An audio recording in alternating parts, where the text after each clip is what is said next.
Run, run, run, as fast as you can. You can't catch me. I am but a glimmering ephemera, insubstantial, and when you touch me, I run like sand through your fingers. That was one of my favourite poems when I was a little boy. Such fond memories.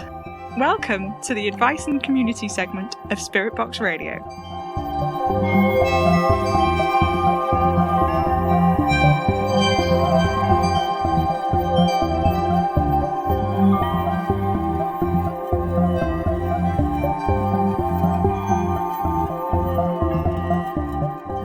Welcome back, faithful listeners. It's been a busy week for me here at the studio. The first few weeks of any new year are usually chock full of people looking for enlightenment, and normally, Madame Marie would spend 3 or 4 of the January episodes running through those requests with you all, faithful listeners. But, of course, she still hasn't come back from wherever it is she's gone to. I have made a bit of progress with organising the studio, however. I've cleared some of the shelves and organised the communion wafers. I've found some spare boxes upstairs and I've brought them down to throw things into temporarily. Not throw, wrong word. Place carefully until such a time as I can properly display them.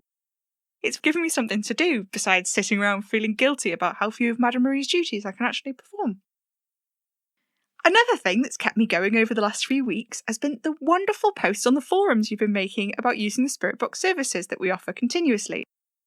Brian in Tunbridge managed to successfully commune with his brother Arthur in the early hours of Sunday morning.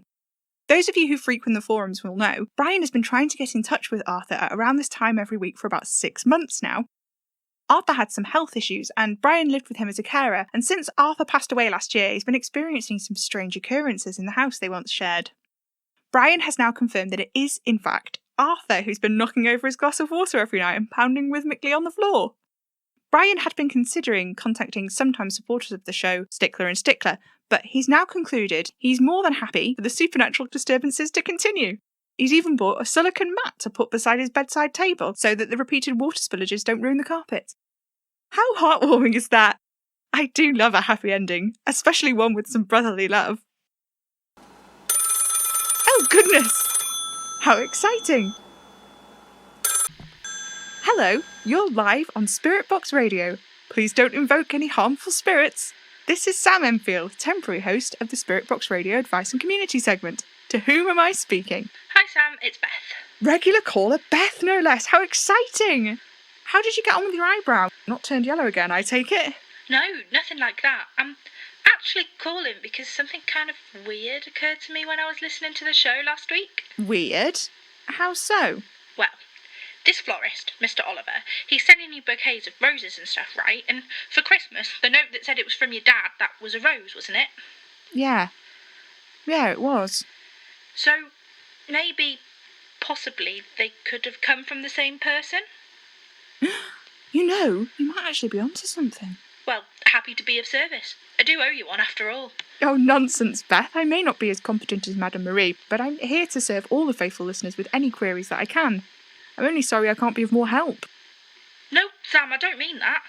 Oh, well, what do you mean? You don't need to be so modest, you know. You keep putting yourself down, saying you aren't very talented as I don't know what term you prefer. Is it witch, sorcerer, psychic? No, really. I'm none of those things at all. I'm just the lowly P.O. box boy. I don't have any sort of proclivity for the arcane arts. You are Sam Enfield, right? Yes, that's me. Just Sam. But years and years ago, my mum brought you to me. I'd been in a car crash and I'd been in a coma for weeks. She talked to me, got me to come back to my body. Turns out I wasn't in a coma at all. I was actually astral projecting. I what? And when I woke up, you were sat there, and so was my mum and Madame Marie. Mum had always been really superstitious before, but after that, it was like, I don't know, twofold. She was really scared I was some kind of witch or something, so made extra sure I didn't read any books about magic. I didn't even read Harry Potter until I left for uni. It's really weird. Don't you remember me? I mean, I suppose there were a lot of other kids like me that you helped. I didn't. I'm sorry, you must have me confused with somebody else. No, I'd know your voice anywhere. That's why I still called when I heard it was you on the radio, not Madame Marie. You knew? You... You really don't remember, do you? No. It can't be.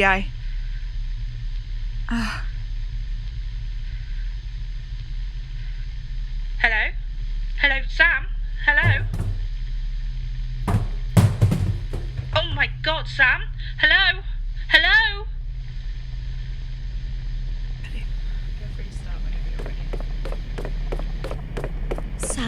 Sam?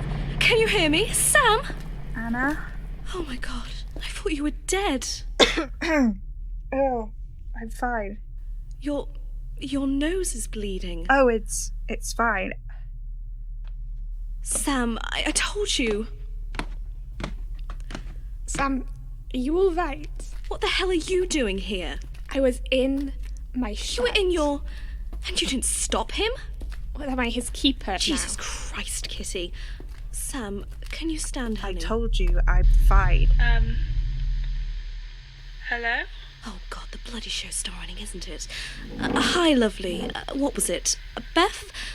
Just hang up now. We're going to be closing things down. What just happened? Sam's not very well. This idiotic magic stuff stresses him out and makes him worse. That's why he's not supposed to get involved. Don't look at me like that. You were supposed to be looking out for him. I have a life. Could have fooled me. It's my job. Oh, spare me. Mum just trundles off in your where, the Outer Hebrides? It's not like you were here to stop him anyway. Did she pay you? I should just go, right? Yes. Obviously. I'm sorry, Beth. It's okay. You guys need to calm down. I'm completely fine. I don't know what happened. Oh, well then, if you have amnesia, that's a great sign that you're totally fine, isn't it? Anna? Don't you Anna me. Why are you even here? It's not like you have to make social calls. I was in the neighbourhood. At 2 a.m. I was worried. Do you... Shh.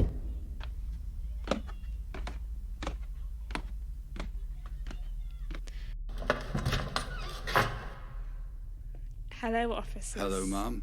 We've had a noise complaint at this residence. The neighbours were concerned about some kind of domestic violence. Everything is fine. If you're sure, ma'am. I'm desperately sure, actually. My brother has a medical condition. Oh, ma'am. I'll try to make sure he only has seizures at sensible.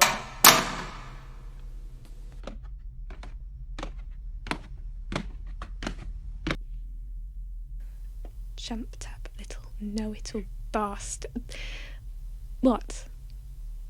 Is there something on my face? They heard me, but I'm all the way down here. I know, kiddo. It's all right. Don't worry. Oh my God. My head is killing me. Maybe you hit it on the way down. I should take you to hospital. You might have a concussion. No hospitals. All right. Nobody is going to make you go. Would you stop looking at me like this is all my fault? If you'd bothered to try and stop him from doing this... I tried a damn sight harder than you did. You gave up after one coffee morning, unless I'm grossly mistaken. I am busy. I am a lawyer. I have to go to work and meetings and... I'm busy too. Playing games. Indulging in M's fantasy. I'm so sorry about that, faithful listeners. It's all go tonight at Spirit Box Radio. Next week... Are you serious? You're pressing on with this even after that? You're going to end up really sick, Sam. You know, I really have no idea what you're talking about. Either explain or shut up. I'm sorry again, faithful listeners. Sam, stop messing around. Anna, let it go. No, I won't. I can't just... Really doesn't remember, Anna. I said shut up. These two jokers. Well, faithful listeners, this has been a fascinating episode. My first call live on air. Next week, I'll do my best to get my sisters out of the studio. I'll lock myself in if I have to. Well then, I suppose I better get on with what was it I was doing? Oh yeah. We received a letter from a mixed Nicola Hunt in Yorkshire asking for advice about some disturbances in their home. They live in an old Tudor house, which sees very frequent activity from the unhappily deceased, and Nicola has been using our services for some time, for some personal seances and to entertain guests when the mood strikes. As a veteran user of the Spirit Box Radio forums, Nicola turned there first when they started to receive some very frequent communications with one ghost in particular, who has identified himself as Malcolm. Interactions with Malcolm were pleasant at first. He was unusually conversant for a ghost and eager to push to the front whenever Nicola tuned in to Spirit Box Radio. After several months, though, Nicola noticed a change in Malcolm's behaviour towards them. Malcolm was no longer interested in conversation, only in Nicola's comings and goings. They noticed odd things moving about the house. A hairbrush they had lost years ago appeared in the bathroom on the windowsill. A cold spot in the corner of the bedroom shifted several inches to the right, so it was no longer in Nicola's path to bed. Whenever Nicola spoke to Malcolm, he seemed eager to agree with their every word.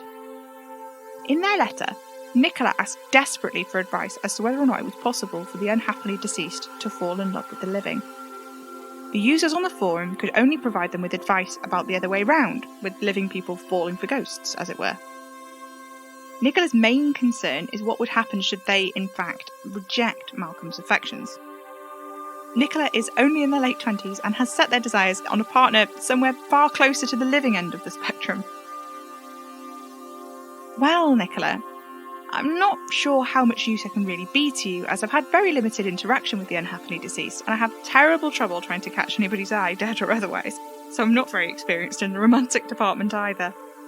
What I can tell you is that this actually brought to mind a very specific story I remember reading, or maybe... No, I didn't read it, I heard about it. The story was about a specific kind of arcana, something not quite a ghost, but something more substantial. The story goes that this creature began as all ghosts do, as a memory kept alive in the tree sap of some lingering trauma, but then a living person caught the ghost's eye. Nobody knew whether or not the ghost had some kind of previous history with falling in and out of love, or whether the boy he became infatuated with reminded him of someone from his living past, but what is known is that the ghost loved the boy more than anything, and went out of its way to show it. The boy found his clothes, which he'd discarded haphazardly on his return home from the night previous, folded neatly on the back of his chair. Food in the pot which might have burned due to his inattentiveness saved and turned down to a simmer. He found a towel hanging on the bath rail, even though he was certain he'd forgotten to bring one into the bathroom with him. Living alone, the boy thought at first he was being tormented by someone breaking into his house, so he set up cameras.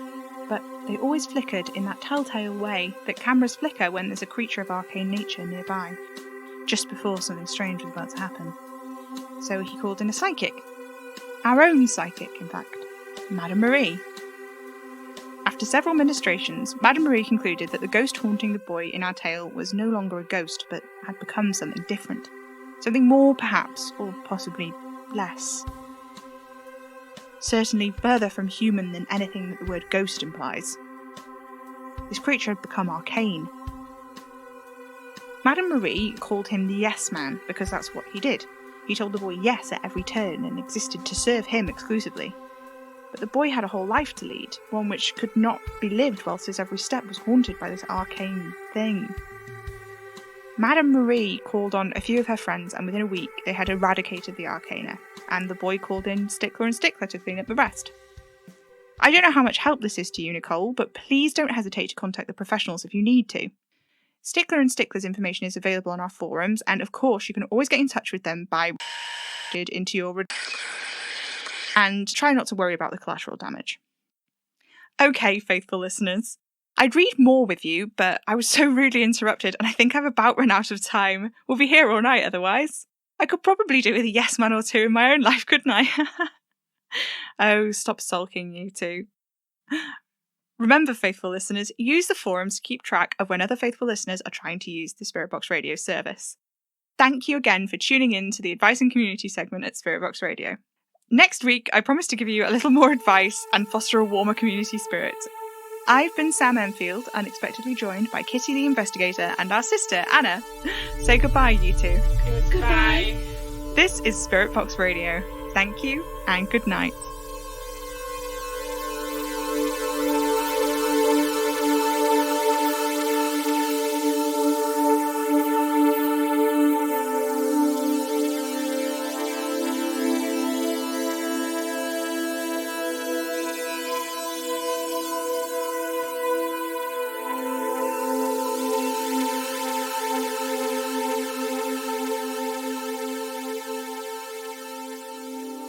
Spirit Box Radio is a podcast distributed by Hanging Sloth Studios under a Creative Commons Attribution 4.0 Share-alike international license. It was created by me, Pippin Major, the voice of Sam Enfield. Alex Pylova Richardson is the voice of Anna Enfield. Jessie Jeffrey is the voice of Kitty Enfield. Music is by Maybe Wednesday. If you like the show, let us know on Twitter at Hanging Sloths or stop by our website hangingslothstudios.com.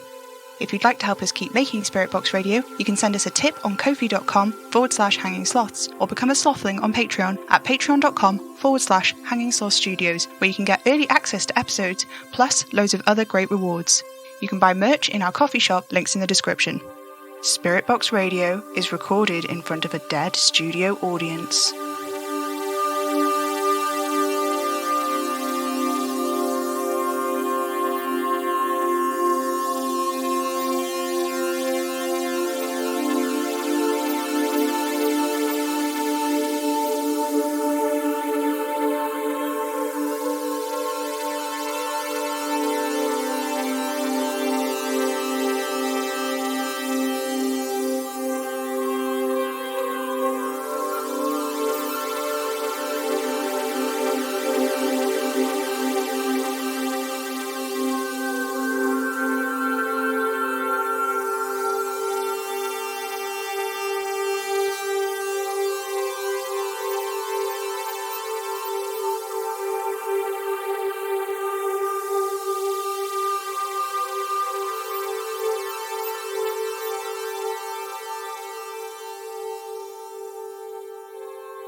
Tune in, get spooky.